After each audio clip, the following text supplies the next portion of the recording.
రైతుల గోడును వింటున్న దృశ్యాలు.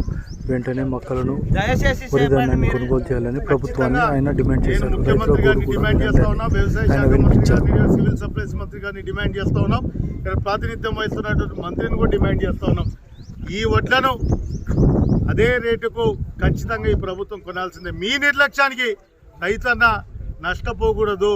మీ యొక్క బాధ్యత రైత్యానికి 3 నెలలు కష్టపడి అప్పులప్పాలు చేసి అహర్నిశలు కష్టపడే రైతు గోస ప్రభుత్వానికి మంచిది కాదని కూడా చెప్తున్నాం. ఖచ్చితంగా ఏదో కంటి తోడుపు చర్యగా వచ్చి పిండి సంచికి 15,500 ఒక పిండి సంచికి అంత తిప్పల వాడి ఒక డోన్ పెడితే ఒక పంపు కొడితే 500 రూపాయలు అట్లా కష్టపడి ఇలా బూడిద అయిపోతుంది.